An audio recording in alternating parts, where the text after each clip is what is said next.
Nicolas, qui s'est très bien présenté tout à l'heure, et toutes mes excuses, j'ai retrouvé...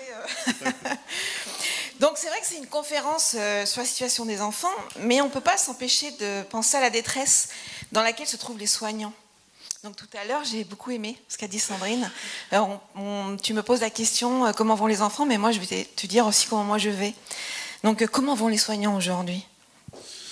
Aujourd'hui, clairement, ils vont plus ou moins bien, on va dire. Moi, pour ma part, ça va parce que j'ai un soutien familial et j'ai aussi 2 enfants en bas âge. Comparé à tout à l'heure ta situation, nous, ce que tu t'apprêtes à vivre, on l'a vécu avant. Beaucoup croyaient que c'était du bluff. Non, ils vont pas le faire, ils vont pas le faire. Mais si on le voyait arriver, ils allaient bien le faire, quoi. Mais on s'est dit, mais qu'est-ce que je vais faire moi à mon niveau ? Qu'est-ce que je peux faire ? Alors, bien sûr, moi, j'ai pas eu de soucis dans le service où je travaille parce que on m'a pas dit non, faut pas dire ça, mais j'ai essayé de dire attention, regardez ce qu'on nous fait, retrouvez un peu la raison. On voit les effets de ce vaccin, on les voit tous les jours. Quand je travaille dans les services de soins intensifs de cardio et on parlait des myocardites, etc. Et je leur disais, mais attendez, mais regardez, ils sont jeunes. Ils n'ont pas 40 ans, ils font des infarcts, des myocardites, c'est pas normal. Enfin, il y a un souci, il y a un lien, fatalement c'est ça, quoi. Mais ils disent non, on veut pas le faire, on va pas se faire vacciner. Enfin, moi je te dis, je le ferai pas, je ne le ferai pas. Et je l'ai pas fait. Et au dernier moment, beaucoup de mes collègues l'ont fait par dépit parce qu'on vous coupe les vivres, hein, clairement. Donc on se dit, comment on va faire après on se pose pas la question. Hein. Si on dit non. On dit non. C'est la force du non, on le sait tous. Hein. Quand on est convaincu de quelque chose, faut pas se cacher. Hein. Les conséquences, on les assume. On assume les conséquences aujourd'hui, contrairement à ce qu'on nous dit aujourd'hui. Parce qu'il faut savoir que forcément, on n'a plus de moyens depuis 2 mois.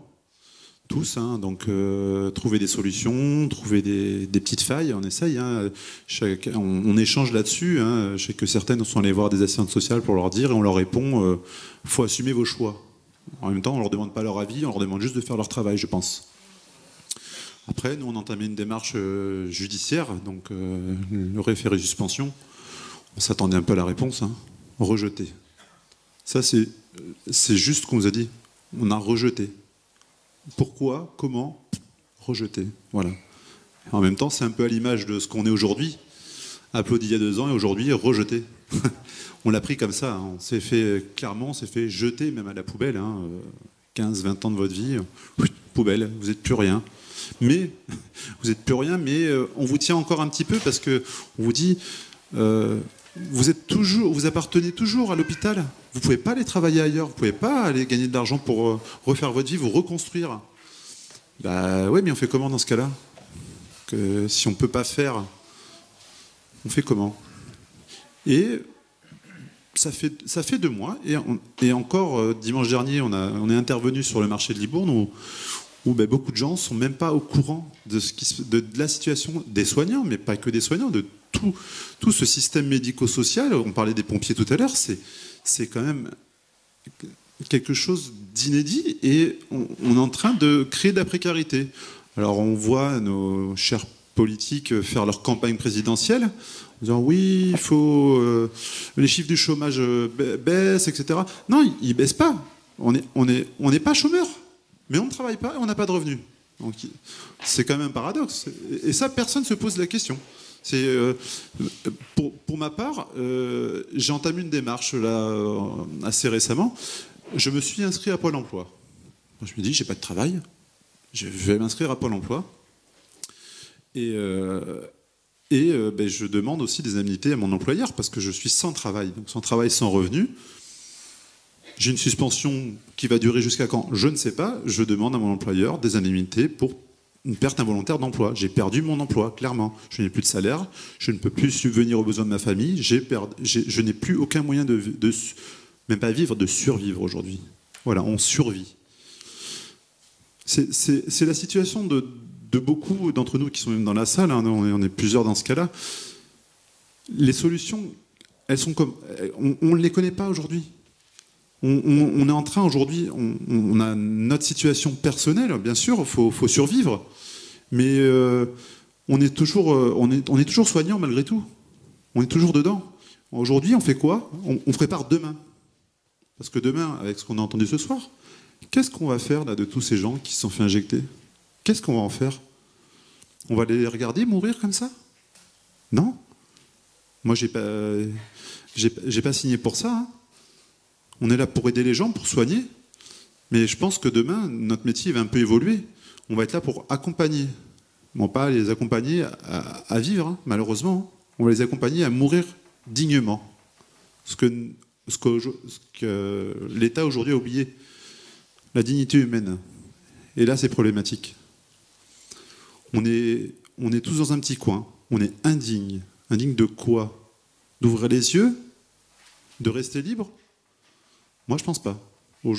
Aujourd'hui, on est là pour vivre, pour montrer qu'on est là, pour laisser à nos enfants notre héritage. On parle d'héritage, mais regardez, quel héritage on va laisser à nos enfants? Aujourd'hui, oui, tu feras d'autres études, etc. Non. Aujourd'hui, on est dans l'inconnu total. Avant d'être soignant, on est parent aussi, il ne faut pas l'oublier. Et moi, c'est pas ce qu'on veut laisser à nos enfants, c'est pas ce que je vois aujourd'hui. Hein. Non, comme on disait, on est une génération, on n'a pas connu ça. Hein. C'est pas ça. Hein. Donc, je pense que maintenant, c'est à nous à recréer cette société. C'est à nous à garder notre raison, surtout. Garder notre raison et arrêter d'avoir peur. C'est à nous nous battre avec nos armes. Voilà, c'est tout. Merci.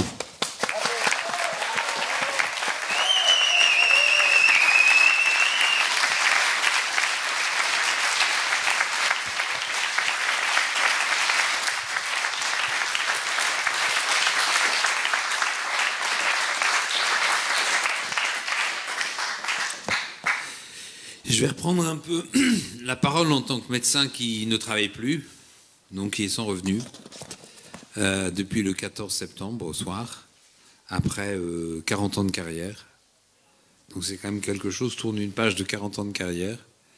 Et je vais parler aussi en tant que responsable et fondateur du syndicat Liberté Santé. Donc, qu'est-ce qu'on s'est dit quand Manu il a déconné le 12... Voilà, ce que j'appelle le premier jour de la dictature macronienne. Donc maintenant, on compte les jours, on est au 120e jour de la dictature macronienne. Voilà. Et donc, on s'est dit qu'on n'allait pas rester comme ça, qu'on n'allait pas se laisser faire, qu'il fallait absolument se mettre ensemble. Et quand je te vois et quand je vous vois, on ne va pas se laisser faire. C'est le moment de se lever, de sortir les couteaux, de les planter sur la table et de dire maintenant, on y va. Et donc, c'est ce qu'on a voulu faire avec le syndicat. Donc on est 8000 en même pas 2 mois.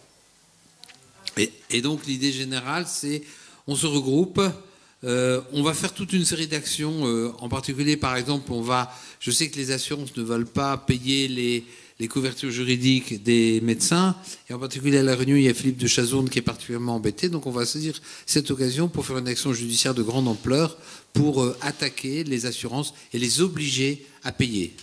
Donc on va faire une action nationale de grande ampleur pour les obliger, et on est en train de monter toute une structure, et il faut que tous les soignants qui sont en difficulté se regroupent en collectif, en association, parce qu'il y a un problème. Nous, on a récolté pas mal d'argent, mais on n'a pas le droit de la donner.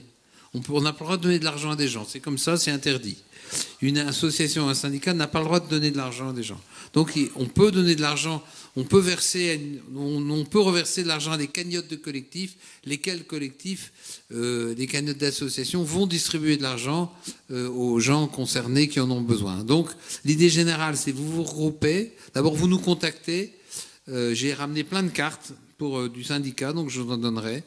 Vous nous contactez, on fait le point juridique avec vous pour voir où on en est, si vous avez besoin de quelque chose, si vous avez un avocat, si vous avez les éléments. D'ailleurs, si on peut recruter des avocats en plus, on est content. Et donc, on a tout un groupe juridique qui se charge de ça, avec plusieurs avocats. Et surtout, on repère l'ensemble des avocats qui sont prêts à travailler avec nous, de façon à ce qu'on puisse travailler avec eux, et qu'on leur donne déjà toute une série de données qui ont été déjà travaillés par nos avocats ou que les avocats nous ont envoyés, de façon à ce que les avocats puissent faire les procédures plus facilement, avec déjà plein d'éléments qui ont été pré-travaillés, ce qui va être plus simple, ce qui va aussi baisser le coût des procédures. Si tout est déjà préparé d'avance, ce sera moins compliqué. Ils pourront faire 10 procédures au lieu d'en faire une, parce qu'effectivement, il n'y aura plus qu'à remplir et adapter, que l'avocat adapte en fonction de la situation personnelle, mais les bases sont là. Et donc ça, on fait une première chose. Deuxièmement, on vous demande de vous regrouper en association. Et vous pouvez ouvrir un compte en banque avant d'avoir l'association. Il faut savoir, vous avez une banque, association en création, vous pouvez ouvrir un compte en banque. Donc, et vous pouvez faire des comptes, des litchis, etc., pour avoir de l'argent. Et nous, on a sur le site national, on a toutes les cagnottes de France où les gens peuvent donner de l'argent. Donc on dit aux gens, vous avez deux solutions. Vous ne savez pas où donner, vous nous donnez à nous, et on répartira ensuite. Ou bien, vous savez, vous êtes attaché à une région, à un hôpital, un groupe, et donnez à ce groupe-là, puisque votre cœur va là-bas. Donc on fait comme ça. Voilà. Donc il y a toute une équipe très importante qui travaille là-dessus, de façon à ce qu'on puisse fonctionner et qu'on puisse soutenir les soignants, que les soignants aient de l'argent qu'ils puissent tenir. Maintenant, c'est clair.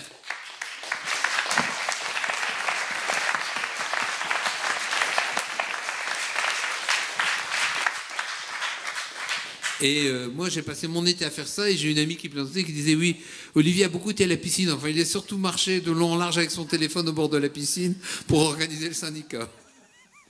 Et c'est vrai que c'est un peu comme ça que s'est passé mon été. Parce que c'est un sacré boulot d'organiser tout ça. On a monté un syndicat en 1 mois et demi.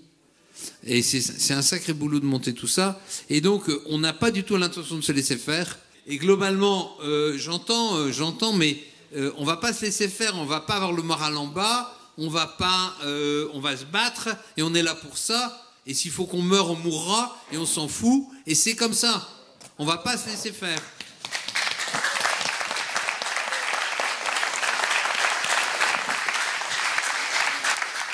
Et voilà. Et maintenant, toute la question, il y a la notion de suspendu, d'être suspendu. Alors, je vais vous dire clairement, moi je pense c'est en discutant avec des pompiers du 13, du groupe pompier du 13, parce qu'on a plein de gens qui nous ont... Dans la première semaine, on avait 70 groupes qui nous ont appelés. Donc on était à 7-8, on s'est coupé les listes, on s'est réparti les listes pour les appeler, pour faire des contacts avec eux, et on a passé nos journées à appeler les groupes qui nous avaient contactés. Et donc les groupes pompiers du 13 nous ont dit qu'un fonctionnaire territorial a le droit de travailler s'il est suspendu. Il a le droit d'avoir un autre salaire. Donc, et puis j'ai envie de dire, vous emmerdez pas, faites-le, vous verrez bien. Hein. Et puis les avocats en droit du travail, ils se démerderont pour vous aider. Vous bossez, et qu'ils aillent vous foutre au tribunal parce que vous n'avez pas le droit. On verra bien après, hein, d'accord ? Il faudra toujours qu'ils aillent vous dire, vous n'avez pas le droit de travailler. Je vois quand même pas mal de tribunaux qui ne vont pas dire, on n'a pas le droit de travailler. Hein ? C'est clair qu'ils essaient de vous coincer dans leur logique. Il ne faut pas rentrer dans la logique macronienne. Voilà, c'est tout. Maintenant, dernière chose. Il y a énormément de médecins et de soignants de très bonne qualité, j'ai envie de dire les meilleurs, qui sont off en ce moment. Qui sont off, c'est-à-dire qui sont dispo sur le marché. Et moi, je me suis dit qu'on va tous les regrouper pour faire une université de médecine nouvelle.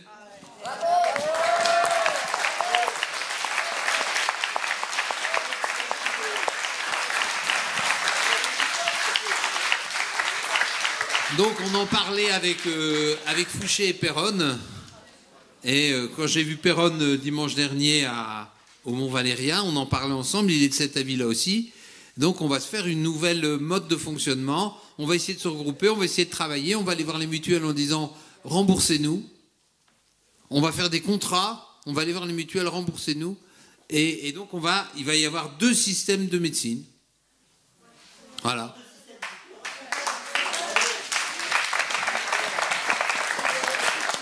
Voilà. Et donc, voilà. Donc, on va pas se laisser faire. Il est hors de question qu'on se laisse faire, et c'est tout. Donc, voilà. On tient ce qu'on tient. Moi, j'ai décidé de me barrer, clairement. Hein. J'ai décidé que pas une seule seconde. Je me suis dit que j'aurais plus de force pour parler si j'étais intégralement de A à Z en accord avec ce que je fais. Donc, j'ai pas cherché à avoir des faux tests positifs de Covid, j'ai pas cherché à avoir ça, rien, j'aurais pu les avoir. Hein. J'ai un ami qui m'a dit, ah mon gosse c'est malade, si tu veux il crache dans un truc pour toi. J'ai dit merci mais je prends pas. Mais c'est gentil. C'est gentil. Moi si je l'attrape, d'ailleurs j'embrasse tout le monde, comme ça j'espère l'attraper. Mais ceci dit, je ne l'ai pas attrapé. J'ai vu plein de gens qui l'avaient et je sais pas, le Covid il m'aime pas. Il veut pas de moi, donc non mais je blague pas en plus, je blague pas. Non, parce que j'ai fait une sérologie et je l'ai pas. Donc j'espérais bien l'avoir, histoire de me prendre 6 mois tranquille, mais bon, voilà. Voilà, toi tu l'as eu trop tôt. Donc c'est clair, on va pas se laisser faire. 2, il y a une structure qui est organisée, qui est regroupée, où vous pouvez tous venir, c'est clair. Et donc on va vous aider. Et tous, vous pouvez aussi, si vous n'êtes pas soignant, vous pouvez aller sur le site syndicatlibertésanté.com et mettre de l'argent sur la cagnotte nationale, hein, même si vous mettez 10 balles. La moyenne des gens, j'ai vu, c'est 34 € la cotisation. Les gens donnent le don moyen, c'est 34 €. C'est pas des sommes monstrueuses, hein, mais ça permet d'avoir quoi ? On a de la marge. Voilà. En perspective 2022, on a... Donc voilà, et donc ça va permettre d'aider les gens. Et le fait de savoir qu'ils sont... on a fait la course cet été parce que je disais à toute mon équipe, on en perd 10 000 tous les jours. Et donc il faut se dépêcher, donc on ne va pas se laisser faire. Et voilà. Allez, c'est bon, au les cœurs. Merci.